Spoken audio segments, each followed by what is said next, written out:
এই যে বাবা, আমার কাছে আছে পান সুপারি। আজকে রাতে আমি শ্বশুর বাড়িতে যাবো, তো এর লাগে আর কি পান সুপারি কিনে রাখছিলাম। আর আপনার যেহেতু পান সুপারি দরকার, আপনি চাইলে আমার পান সুপারি গুলো কিনতে পারেন। হয়ে গেছি পান সুপারি। একটা কাজ করো, রিক্সাওয়ালা মামার কাছ থেকে পানটা তুমি কিনে নাও। মামা রে, তুই আমার সংসারটা বাঁচাইলি রে মামা। আমি অবশ্যই তোর কাছ থেকে পান সুপারি কিনে নিবো।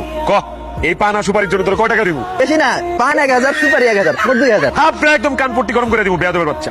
এই এখানে সর্বোচ্চ হইলে 300 টাকার পান সুপারি আছে, তুই আমার কাছে 2000 টাকা চাস কোন সাহসে? কারণ আপনার এখন পান সুপারি দরকার, এর লাগে দাম বাড়াইছে। তো তোমার দেশে যখন যার যেটা দরকার হয় তখন সেটা দাম বাইরে যায়। পান সুপারি নিলে নেন, নাহলে আমি রেখে দিলাম। রাইখে দিন আপনি, যেই দাম বলছে সেই দাম দিয়ে পান সুপারি কিনে নাও। 300 টাকার পান সুপারি আমি 2000 টাকা দিয়ে কিনবো? টাকা কি গাছে ধরে? বাজার থেকে পান সুপারি কিনো নয় কেন? কিনো, নাইলে আমি চলে যাবো।